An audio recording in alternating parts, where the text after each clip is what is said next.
سوچو کبھی. اور میں یہ کہتا ہوں کہ شاید تاریخ میں کسی نے ایسے اشعار نہیں لکھے. اور پھر آخری جو ہمارا گواہ ہے وہ اللہ رب العزت، جس کو والرحمن کہا جاتا ہے، کہ اللہ رب العزت یہ ساری چیزیں جو ہے وہ، یہ ہماری زبان، یہ ہمارے فرشتے، یہ ہمارا نامہ اعمال، اللہ کے رسول صلی اللہ علیہ وسلم، جب خود اللہ رحمان ہمارا گواہ ہو. آج ڈاکٹر کے کہنے پہ انسان نمک چھوڑ دیتا ہے، شوگر چھوڑ دیتا ہے، لیکن اللہ رب العزت کے کہنے پہ ہم گناہ نہیں چھوڑتے. آج کسی بڑے کے کہنے پہ ہم اپنے جرم چھوڑ دیتے ہیں، لیکن اللہ جو بڑوں کا بڑا ہے، جو بادشاہوں کا بادشاہ ہے، اس کے حکم کے مطابق اپنی زندگی نہیں بناتے. تو یہ ہمارے اندر کمی ہے. پھر یہ 8 ہمارے گواہ ہوں گے. کہیں سے انسان نہیں بچ سکتا.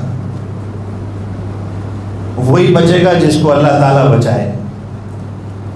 تو تنہا بیٹھ کر کبھی یہ سوچا کرے کہ اللہ نے، میں فاطر العقل نہیں ہوں، اللہ نے مجھے عقل بھی دی ہے، اللہ نے مجھے بصیرت بھی دی ہے، قوت سماعت بھی دی ہے، گویائی کی طاقت بھی اللہ نے مجھے دی ہے، سب کچھ دیا ہے. اس کے باوجود میں مرفوع القلم نہیں ہوں کہ میرے اوپر جو ہے وہ قلم ہی بند ہو گیا ہے. میں ان ساری چیزوں کے باوجود اگر اللہ کے حکموں کی نافرمانی کر رہا ہوں.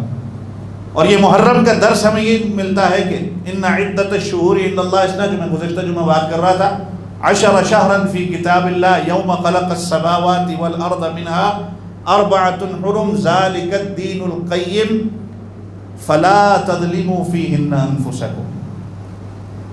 کہ اللہ بتا رہے ہیں کہ آسمان و زمین کو پیدا کرنے کے بعد ہم نے ان 12 مہینوں کو ترتیب دے دی. ہم نے ان 12 مہینوں کو بنایا، ان میں سے 4 مہینے حرمت والے، ایک محرم، ایک رجب، ایک ذوالقعدہ اور ایک ذوالحجہ. ذالک الدین القیم، یہی سیدھا دین ہے، یہی ہمارا سیدھا دین ہے. فلا تظلموا فیہن انفسکم، اپنی جانوں پر ظلم نہ کرو. مطلب کیا کہ گناہ نہ کرو. اور میں نے گزشتہ جمعہ میں یہ بات کی تھی کہ جہاں ان مہینوں کے اندر نیکی کرنے سے اضافہ ہو جاتا ہے ہماری نیکیوں کا، وہیں کہا جاتا ہے کہ جب انسان ان مقدسات، ان بابرکت مہینوں کے اندر جب اللہ کی نافرمانی کرتا ہے تو اس کے گناہ کا وبال بھی ڈبل ہو جاتا ہے. کہ ایک آدمی اگر گھر بیٹھ کر کسی کی برائی کرتا ہے تو وہ گناہ ہے، لیکن وہی آدمی اگر مسجد کے اندر آ کر غیبت کرتا ہے، اور ایک آدمی اللہ کے گھر جا کر، خانہ کعبہ میں جا کر کسی کی برائی اور غیبت کرتا ہے، وہ گناہ پھر اور ڈبل ہو جاتا ہے.